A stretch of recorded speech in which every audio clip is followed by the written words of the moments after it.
Hey, Energizer, welcome to this episode of the Jonesin 4 Show.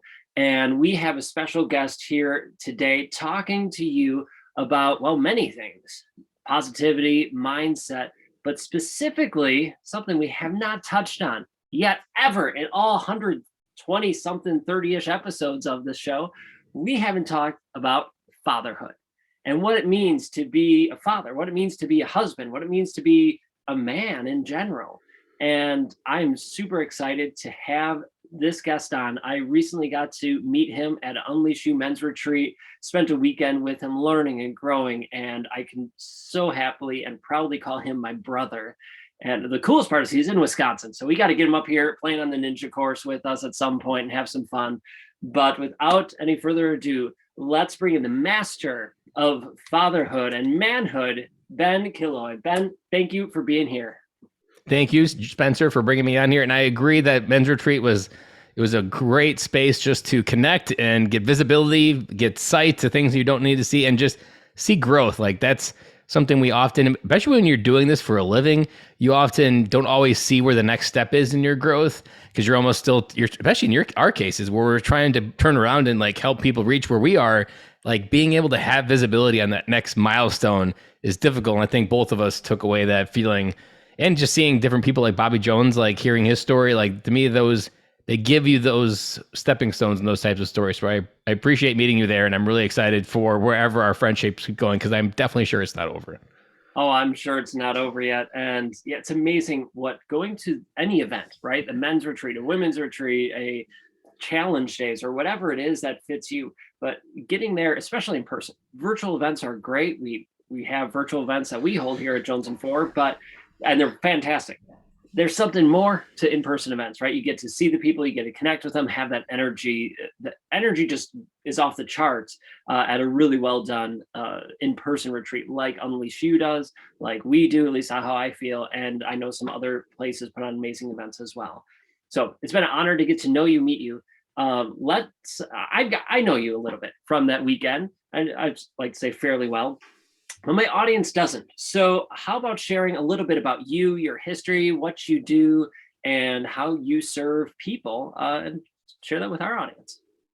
So I grew up on a farm here in southern Wisconsin, and that taught me a lot about life, taught me a lot about work, but it didn't really give me a lot of width to life. Like there's only one version of life that you see on a farm. And if you don't get off the farm, which wasn't something I did a lot, that you don't really see what life is out there. So in high school, I was really struggling what would come next.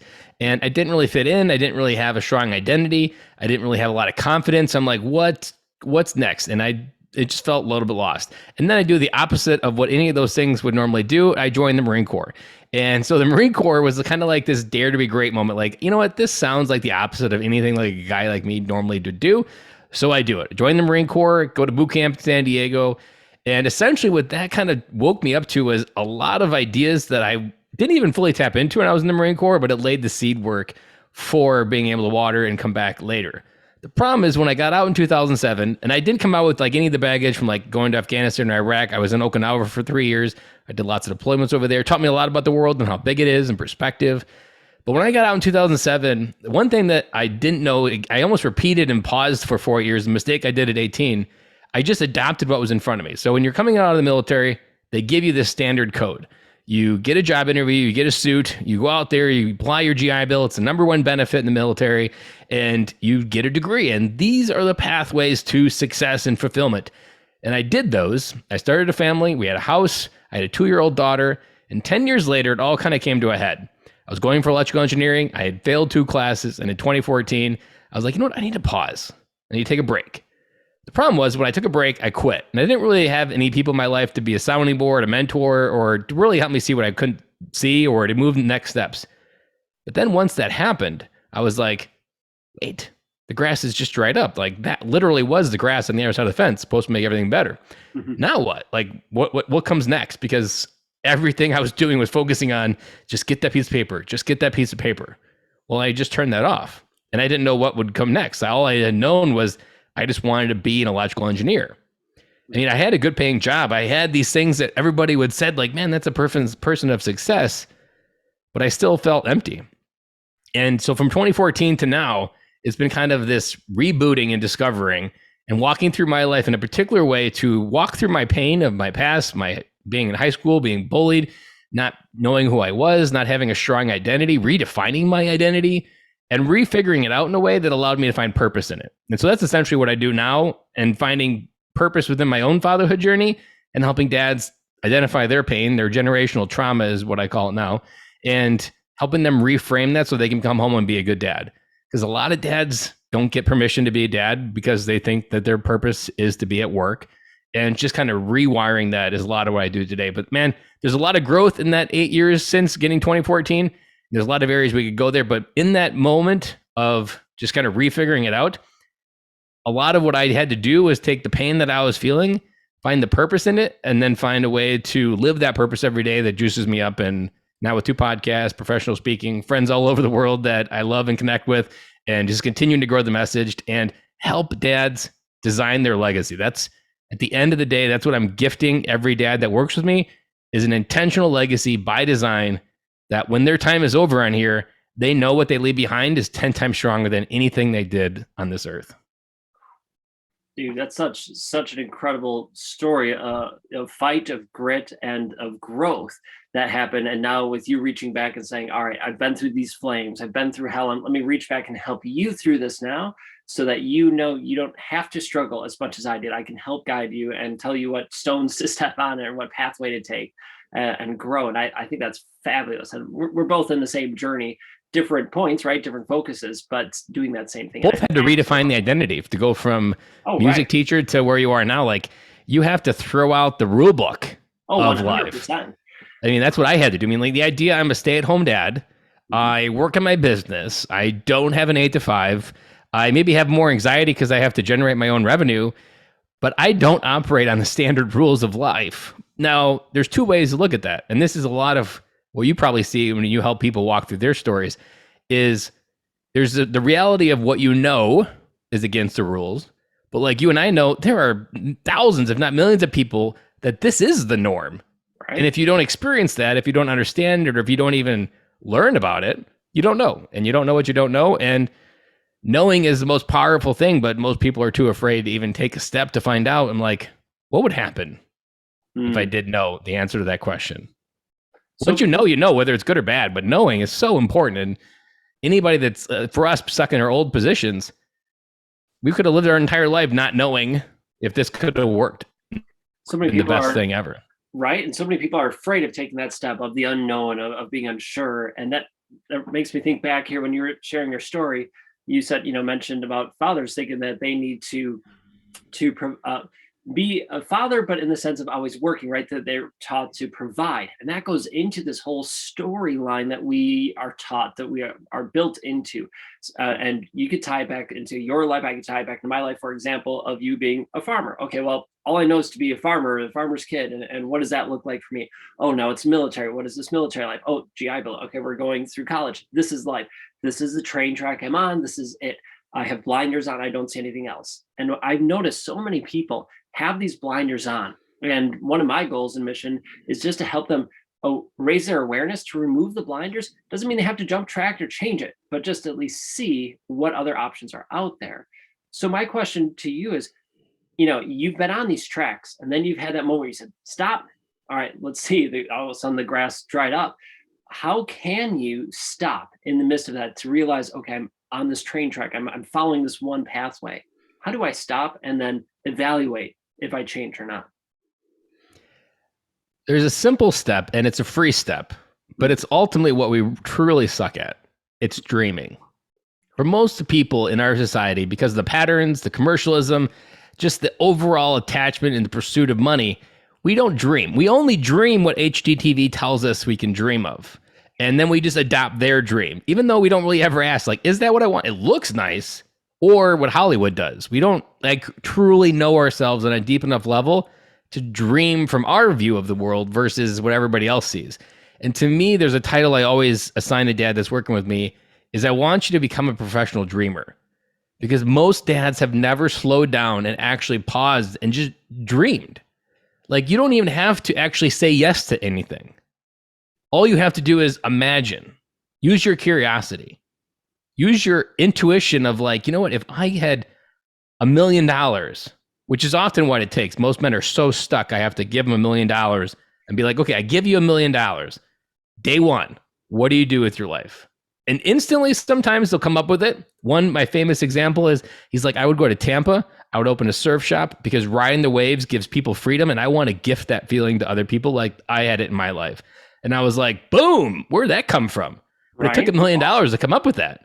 And there's so much like the rule following of how we govern our life that, or another way you can frame this again is if you're struggling with the dreaming concept, is imagine today was your last day at work. You got fired.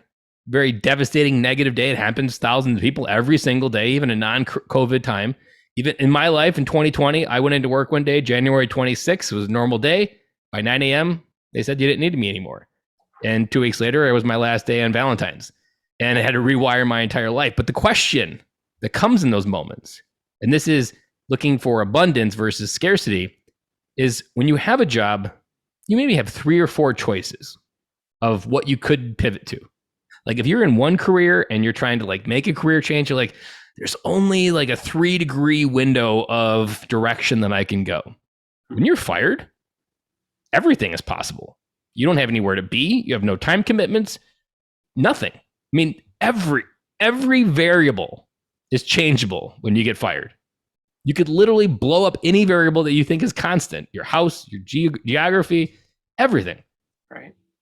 Ask the question, what does this make possible?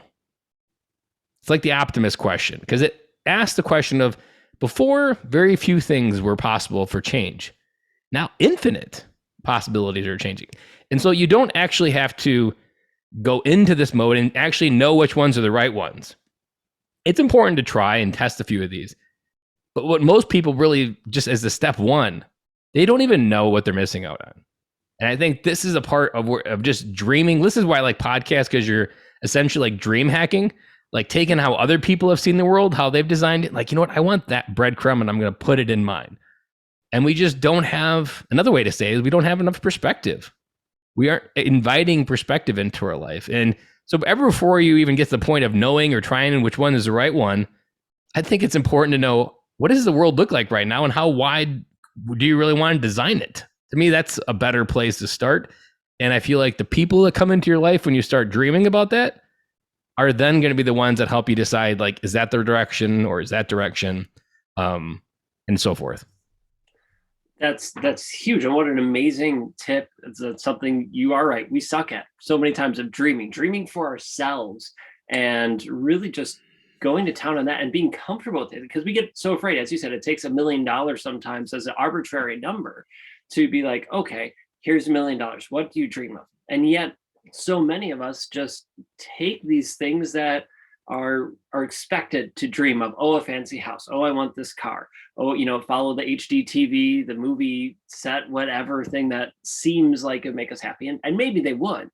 But how many times have we seen in society people that we know and people we don't know that we hear about, that all of a sudden they have the money, they go get those things, and they're just as miserable, right? Those millionaires who are miserable because they bought the things that should make them happy, quote unquote, but don't, because they don't know themselves through and through. They didn't ask themselves, what do I dream of? Maybe it is to not have $1 million. Maybe it's just to have a job that pays, 30 grand a year, and you have the house that's a nice house, but nothing crazy. And you're able to spend that time with your family and kids, and you're able to do those things, or whatever, right? Open a surf shop, whatever that is.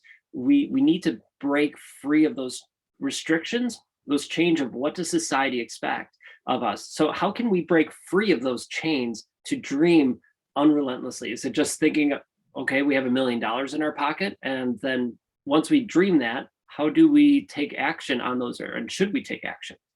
There's an analogy that works, and I tested it just now in my head, and I think I can pull it off here. Google Maps. Google Maps is a powerful tool for a couple different reasons. One, because there's satellite images of everywhere on Earth. Two, there's local photography in almost everywhere on Earth, at least it's worth visiting. And you can get an idea of what it looks like anywhere. You could say, I want to see what the monuments in Malaysia look like. Boom, type it in, get pictures. And you can get vision and clarity. I'm like, man, it would be amazing to be there. But there's a flaw in Google, and it needs 2 points to get you somewhere. It needs to know the destination, which is easy to find if you have this process of dreaming. But the part that I actually had wrong, and this is even in my coaching, I spend 2 weeks making sure we get it right, is we understand where you are on the map and how you got there. If you don't understand that component, no matter what you dream, no matter what you type into Google, it's always going to be like the Truman Show roundabout where he goes in and he always, no matter what exit, he always ends up right back in the same roundabout, because it's the stories you tell yourself, the patterns of your existence, and the choices psychologically and subconsciously that you've made every day that have got you where you are. And if you don't put intention on understanding like what got me to this reality, this current physical space and time, what stories, what beliefs, what trauma got me here, what things were I running from? For example, like if there was a bear in one cave and I ran to another cave to avoid that bear, and that bear was my father growing up, you need to know in your head, like, I'm here because I spent my entire life running from this story of my father, which was this bear in my mind of evil. And understanding why you keep running to places that seem safe, you're never going to get to that place that you want to go on Google, because it's always going to crash and you're always going to get in that roundabout. You're going to get a few flat tires along the way. And you're like, why can't I just get to where I want to go? It's because you don't truly understand the things that causing you to repeat. And so to me, it's important to understand where you are and how you got there. And a lot of that comes from just your stories that you tell yourself that you got here. Something else that I often always look for is life is always teaching us something.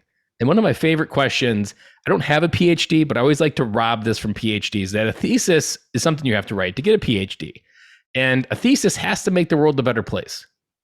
And I always frame it like, if you were to write a thesis on the hard lesson that life's always been trying to teach you to make your life a better place, what have you failed at over and over and over and over again? Like if there was this tripwire that was always put in your place, like, let's test them today. Let's see if you can do it. And then boom, it happened. It's like, damn it, did it again. What is that one thing that life's been trying to teach you that you really struggled to learn? To me, that moment, wherever that thread goes, that's going to teach you where some of your stories come from, some of your patterns, and what you need to acknowledge and to get that geolocation of where you are so that Google can do its job and get you to that place that you type in that you want to go. That's huge. You need to know where you are, right? And where you are, and even how you got there, at least to some degree, because if you don't, you're going to make those same mistakes over and over. I mean, I'm sure there's a component tying to your obstacle course in your backyard. Oh yeah, easily. Or you could easily tie that into the obstacle course, the ninja course back there. We can have some fun with that, and tie that into life, because heck, I failed at that thing how many times at the same point and different points until I learned a trick, a strategy, something that helped me move on. But I first needed to stop and evaluate, why was I failing? Why was I struggling at that point? And I could see it in my business. I could see it in my personal life, especially, where I go, oh my gosh, why am I having all these anger issues? I'm always frustrated. Before I got to be the Prince of Positivity, I was always angry. I was frustrated. I was, moments, seconds, 0 to angry in a second flat, right? Like, it was crazy how fast it would happen and how quickly, until I started dealing with those inner demons, those inner beliefs, those thoughts that I had about myself, and then digging back, where did those come from, so I could start untangling and clear all that out so we can move forward. And what I love and what I'm loving about our conversation is that the tips is things we're talking about, of finding that destination, knowing where you are, and getting out of the pathways you're on, is that this goes for anyone, not just men, but women, right? You're told the script of what you should be quote unquote doing. In their case, they're told who they're not. Kids, right? It's just a perceived being told, right? Mm-hmm. Whether you're told or not, it's perceived. For children, men, women, teachers, any job, anywhere, every single person.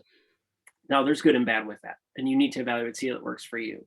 So a question I have for you is, let's say we're working on it on ourselves, but we see a loved one, our spouse, a parent, a kid, struggling in their pathway right now, right? And we see them, they're on this pathway and they're struggling. How can we help them break free and dream, so that then they can at least have the awareness to pick and choose if they so want it? I think this is an interesting one. And I think you intentionally picked a friend, because that's often where most people feel the most called to kind of help someone. But it's actually the hardest part about walking these journeys is sometimes there's not a single thing you can do to let that man let the man hit the brick wall, because you could tell him exactly where to find $1 million. and he is so caught up in his story that until catastrophic damage happens in his life, he's not going to be able to see it or hear it because the story is so powerful that, and ultimately, I've learned this with veterans that in the same part of your brain that experiences joy and happiness is the same part of a veteran's brain that convinces himself that he's better, that his life is better without him. His family would be better without them, and he's a burden, and he takes his own life. It's the same part of the brain that logically comes to those conclusions.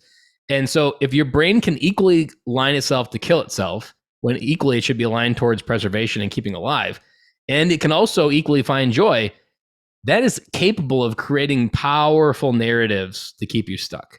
So depending on where this person is at, there's a couple of kind of like surface level things that I always look at. Is the most, especially from a child. This one is a little bit easier for a child because they don't necessarily have a lot of things stacked on top that you're trying to unpack, or the patterns haven't solidified. Is seen, heard, and understood. Like those are the three most powerful things that most people subconsciously are looking for in their life every day. They want to be seen, they want to be heard, they want to be like someone actually paused for 5 minutes to actually hear what I had to say. You see this with like tips at a restaurant where someone gives a big tip and that waitress is visible, that like someone noticed that I mattered today. The understood is like, I'm not just this cog in this commercial capitalized world, that I have a story, I have passions, I have wants, I have desires, I have pain. And to me, those three are always kind of what I'm looking for. And sometimes, like for an example, I'll use a veteran, and I think it probably would carry over for a regular person, that Forrest Gump sitting on a bench and having random people listening to a story is the most powerful exercise that you can probably gift any human being, a stranger or a friend. Because if they're willing to share their story, all you need to do is listen. And I learned this in Toastmasters from someone giving another speech, that rainbows only come after a storm. And often the reason why you can't find the pot of gold at the end of a rainbow is because someone else is the pot of gold. And so if someone's going through a storm, you could be the rainbow, and that can be just sitting down at a bench and hearing someone's story. Because that visibility is so powerful and lifting it from their chest, they can take a breath for the first time without a brick laying on it. Now that's if they're willing to share. If they're not willing to share, you almost need to come from this place of acceptance, but then also waiting for the right moment, because there's often times where if you go in to try to help someone and they're not ready, or you haven't asked permission to coach or even help or offer advice, it's actually going to have the worst side effect. And most likely they're going to try to turn it around on you and try to find something wrong with you and to avoid something being wrong with them. Now, in those cases, all you can really have is patience and remembering a few things that hurt people.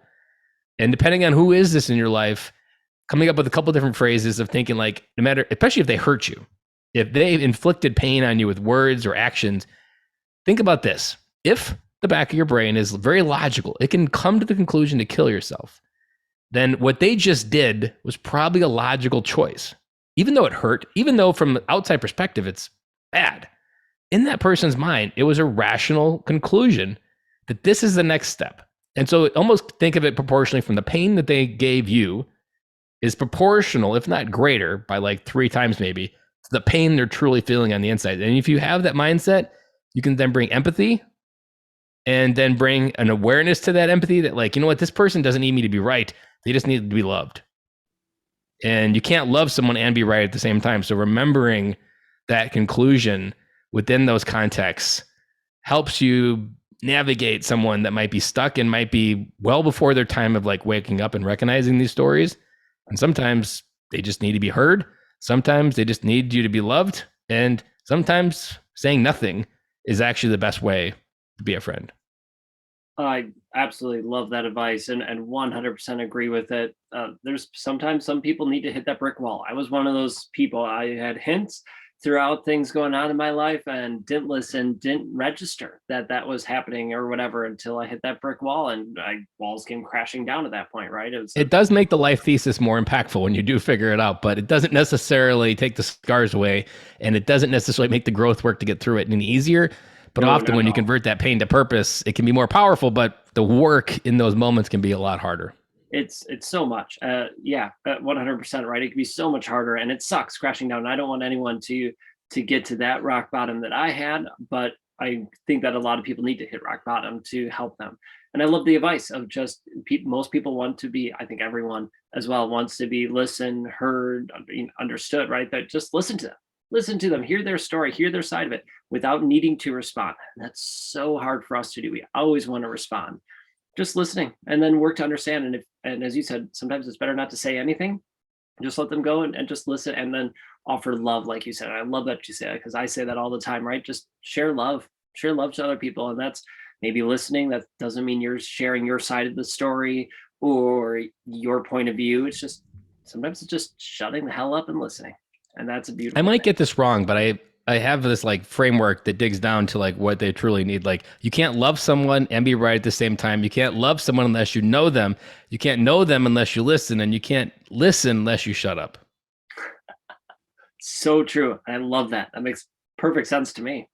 And because there's also a component, this is why I led with the Forrest Gump, self-talk and just hearing. There's a component that happens, especially within veterans, where they talk about like, you know what, yesterday I thought about killing myself. The front part, the prefrontal cortex, the part that separates us from every other mammal in the world, is the part that says, that's crazy. And the more times you put words to that, then we're like, that's crazy. So just verbally saying something can be self-therapy. You don't have to be the one that says, why does that make you feel? Because inside they're already thinking like, that's a crazy thought. And so that process repeated over time can be self-therapy that gets them to the point of taking those steps on their own. I love that, paying attention to that story that we share. And just a couple episodes ago, we had another guest on talking about that story we tell ourselves, and it's so huge. The story we tell ourselves. We can tell ourselves a story of disempowerment, of one saying we're worthless, we're weak, right? That inner bully, as Sean Douglas likes to say, just always ripping on us. Or the one of strength, of power, of bravery and light, all those things of love. That all those positives, it all depends on the story we tell ourselves. Oh, I'm stuck in this job, I'm stuck in this career path, I'm stuck with this mindset, I've always been cranky and upset. But it doesn't have to be that way, right? That's that track you're on. Let's open up your awareness and go, oh, there's endless possibilities. Where do I want to go to from here? And then let's pick that destination and then do the work. Because that's one of the biggest things you did is you stopped, you realized that, holy crap, this is where I'm at. Oh my God, I need to, where am I going to go to from here? Right. At different times in your life. And sometimes it was just, you were running from something and that's how you chose. Other times that, okay, here's where I'm intentionally going to go. That makes sense. It aligns with my dreams. But then you took action. So how about for those of us who are struggling to take action on those dreams, on that vision of change and purpose that we have for ourselves, like okay, we're stuck in here. I want to get out. I'm aware of this, but I'm afraid to take action. I don't know what to do. What are the first steps, or how can we take action? The part that I've learned in my own story, again, it's all baked in my own story, is, and it comes back to 2019. I learned an important lesson. There was a moment that I had this clarity. It was December of 2019. My world was fairly normal still. The world was still pretty normal at that point. And there was a moment that I was like, you know what? I keep trying to fall in love with the world and find a way to get love from the world. And then I had this epiphany. And it's not epiphany because it's super basic, but it's super impactful. You can't unconditionally love the world until you unconditionally love yourself. And there's three things within that category: good, the bad, and the ugly. And it's the pursuit of all three. And they're all three really hard. Well, the good's easy, but the bad and the ugly, finding purpose in the pain, finding the purpose in the ugliness. You fall in love with those three, give you more acceptance. And what also allows you to take action is when you realize you don't need something from the outside world.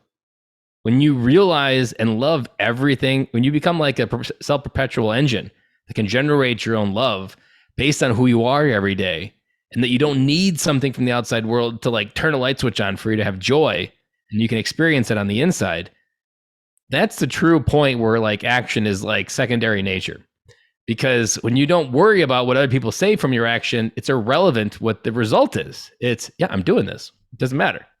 I know who I am. I know where I've been. I know where I'm going. And the best part is kind of like thinking of it like going back to Forrest Gump, the Lieutenant Dan, when he's at the top of the ship and he's yelling at God, like, God, is this all you got?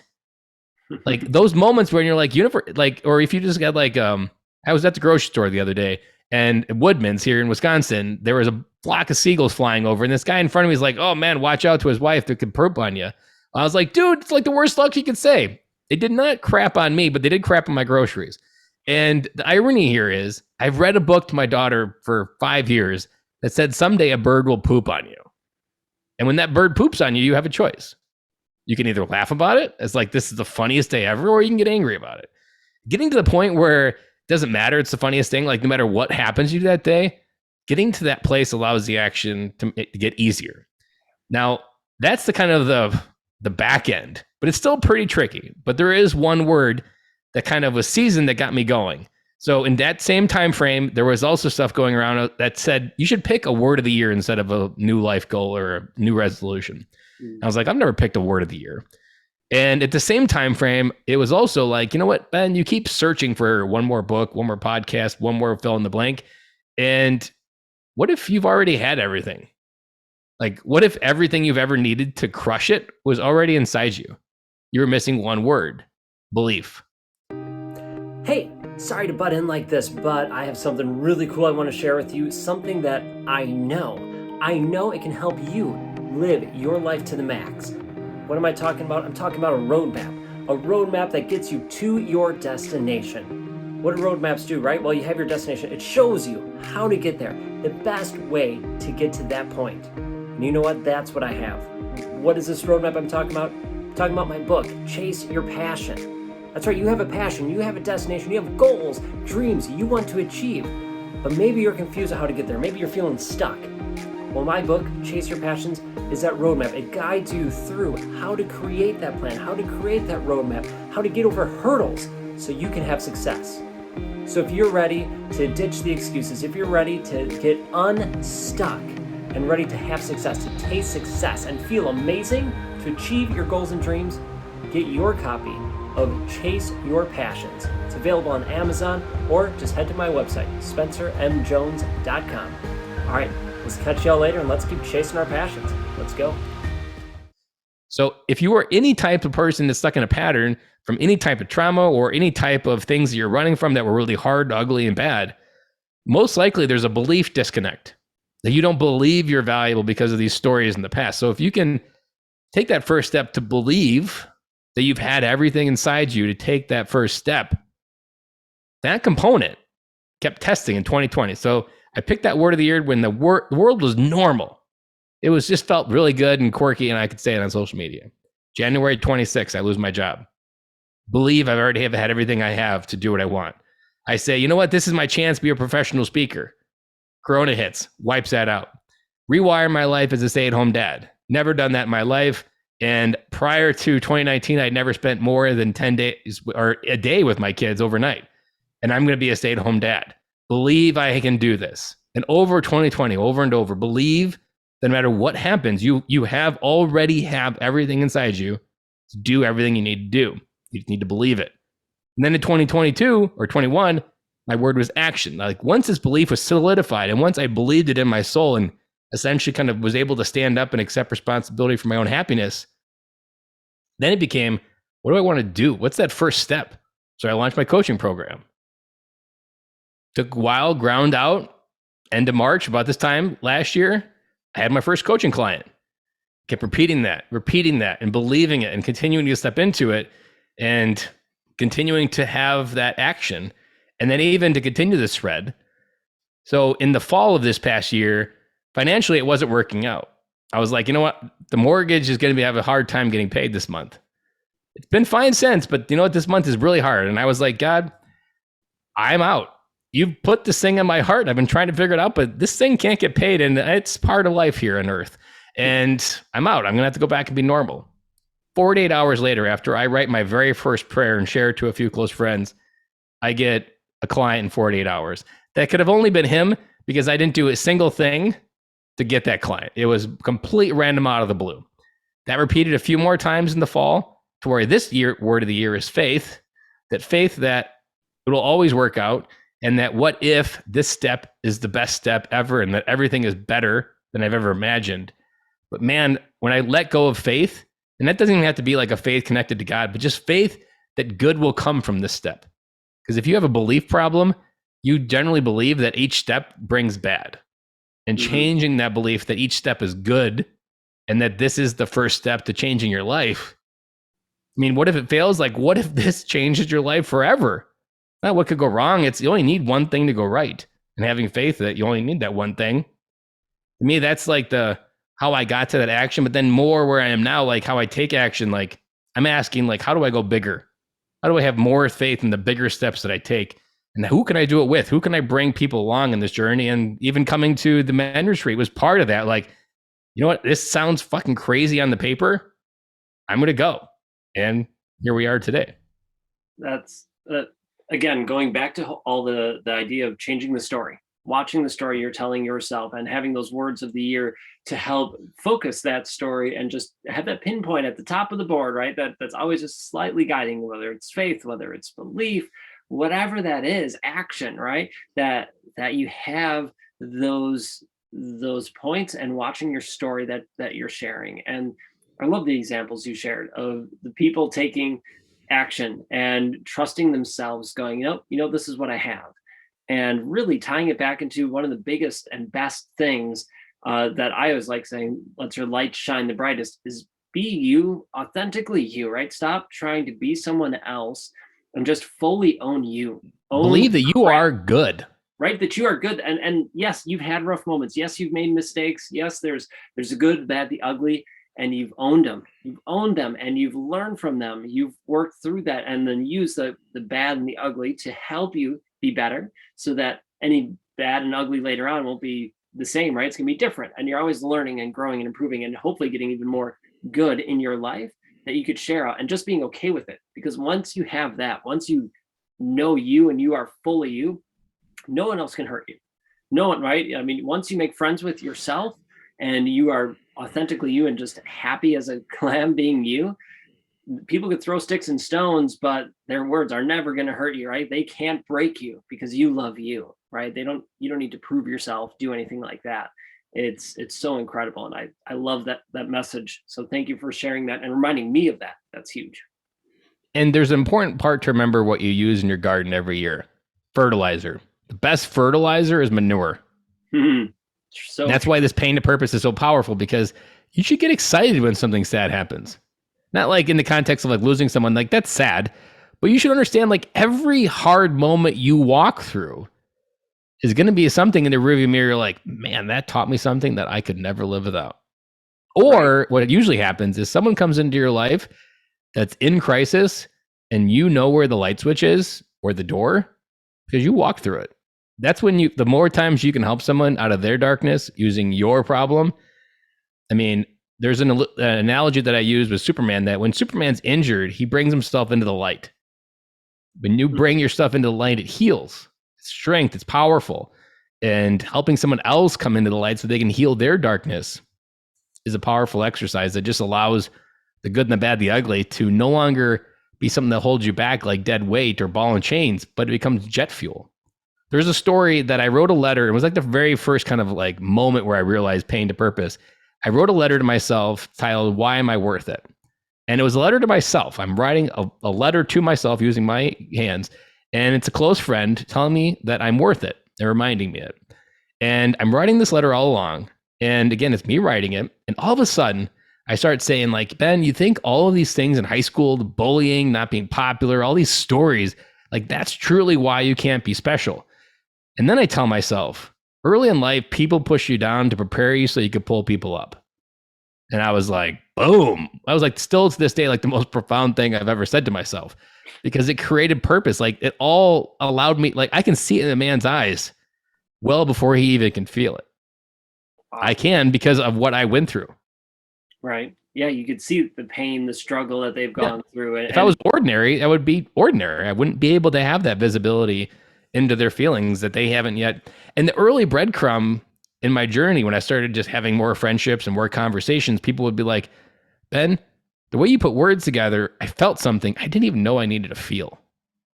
And so then those little breadcrumbs allowed me to get where, I mean, even you talk about action. I am here today because I had the courage to say hello to dads at the park. Like that was a very small step. But that hello was a really hard word for me to say because a high school girl said no. And so I just assumed everybody was worth rejecting and avoiding.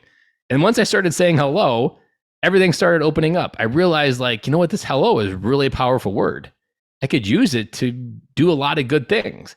And each one gave me a reflection of someone that I didn't know I could become. That's the most important part of friendships. And why I love the men's retreat is everyone is a reflective surface for things that you have no idea you could step into and change the world with until someone stands in front of you as a mirror and be like, dude, you got to run towards that.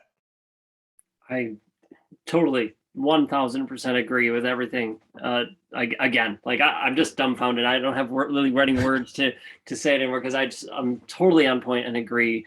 The relationships I have built with you, with the guys at the men's retreat, and just within our community, the Energizer community, have helped me be better and have helped shine a light or a mirror, whatever you want to call it, to see, oh, I could grow here, or I can call out this, and have made me better in so many ways. And I'm just so thankful and grateful to everyone in my life who has done that. And I try being aware of those other people who come into my life, whether I can help them and turn on the light switch for them and help them, or someone else who can help me. And maybe it's mutually beneficial. It's the same person, right? We can help each other.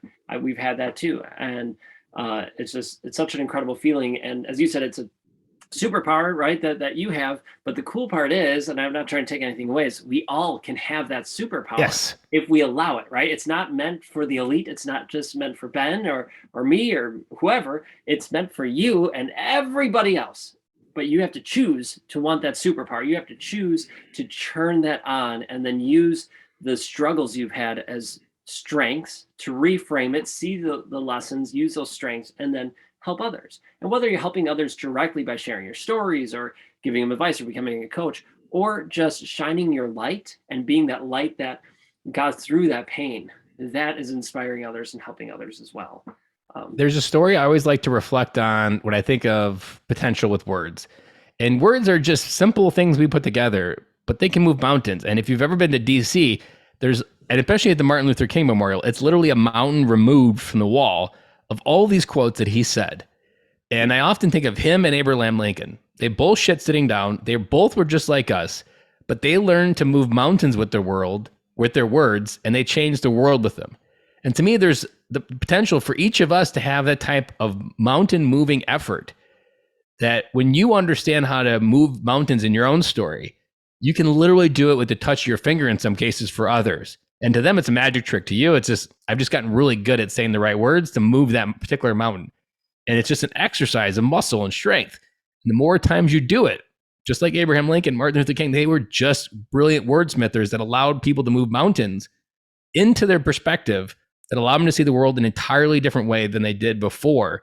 They were just like us. They just intentionally learned to do it and then actually did something that changed the world. Right? They took action on it. They decided they could, and then took their skills, their abilities, talents, and capitalized on it and helped make the world a better. I mean, think of 100 years of civil rights issues, and then you have a man in the 60s who's going to be like, you know what, we're going to do this peacefully, and we're going to do it with words. Think of how many people would have thought he was crazy. Right?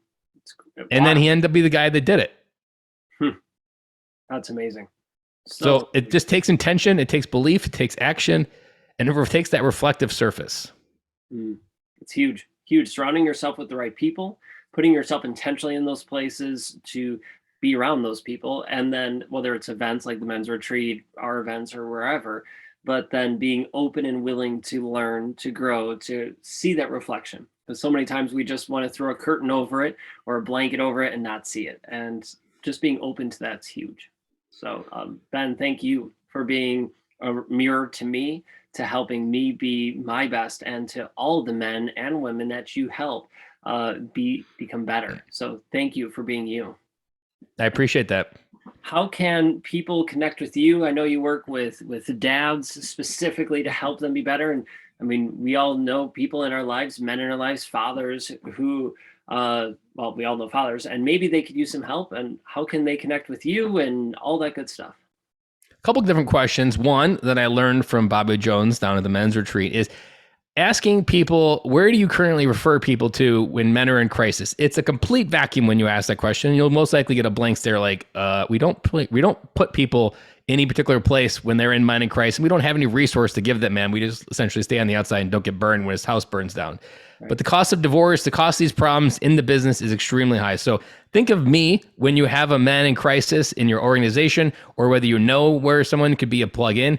But then also just benkilloy.com is the best place to get a hold of me. If this message resonated with you and you want someone to hold that flashlight, hold your hand to walk you through that process of designing your legacy and actually like seeing like how wide could my world really be if I took the blinders off, there's a button in the right hand corner for a free Design Your Legacy call. I walk you through that exercise. And part of doing this kind of work is I also get to then be a professional dreamer that adds visibility, because I've heard lots of different stories. I've read lots of books. I have lots of perspective, and can then bring that extra flashlight essentially to the solution to help you see, like, you know what you're saying is this, but I think if we added that ingredient, you'd have an award-winning chili recipe at this cook-off. Like, it's that one ingredient often, and sometimes that can really happen well when you have someone else walking through it. And a lot of times coaching is like the GPS of Google, where Google will get you to where you want to go. It doesn't care whether you swore at the driver in front of you. It doesn't care kind of things you set out the window. It's going to get you where you want to go. It's going to tell you about the accident ahead. It's going to tell you if there's a faster route. That's who I show up for clients. I am the coach that I wish I had in my life 5 years ago. And I always show up as a friend I wish I had in my life 5 years ago. So I'm always open to friendships, but I always try to be the coach that would have transformed my life 5 years ago, and to be that for whoever comes my life today. Dude, amazing. Ben, you are changing lives and energizers. If his message resonate with you, get to his website, benkilloy.com. Links are going to be in the show notes. You can go to spencermjones.com/Jonesin4 show and get all the show notes for that, the links, all that good stuff. But connect with Ben. Whether you're a father or not, connect with him, because you never know. We all have people in our lives, and people go through crises, right? Things happen. And if you could be a resource to them and say, hey, I see you're struggling right now. If you're interested or ready, hey, I know this guy named Ben, heard him on this podcast. He was awesome. Here, listen to this episode, check him out, or whatever, so that you can help them, be that resource to them, and, help a fellow energizer, Ben, help and impact more people in his journey and his mission. So, Ben, this was absolutely phenomenal. Thank you so much for your time, your expertise, talent. You are a light brother. Thank you for being here. Thank you, Spencer. And I want to take time to acknowledge you, because as the host, like, you're often the person bringing these conversations, and oftentimes like you're curating these conversations as well. And I just want to honor you for being an amazing human being, open-hearted, willing to share your story, willing to admit like when you have those monumental shifts. Because I remember many of those mentioned of like, ooh, man, I felt that. I feel like a Grand Canyon just kind of opened up in this space, and now I need to try to understand what's in there. So thank you for being you, and thank you for inviting me in, and thank you for doing this type of content, because something we often forget is there are a lot of people just like us and Spencer, but there are so many people still every day living in their ordinary lives, and that this is still very new in the world of trying to change the world. So thank you, Spencer, for diving in and sharing and changing your small pocket of the world and living it better than you found it. Well, thank you. Thank you so much for that, brother. We are making a difference and changing the world. You and I and all the energizers together, we're linking arms and changing the world. So, thank you. Thank you. And energizers, keep being you. Keep shining your beautiful light. Remember, you are worthy and enough just the way you are. So with that, have an awesome day. Hit follow, hit subscribe so you don't miss a single episode. And until next time, I will catch you later.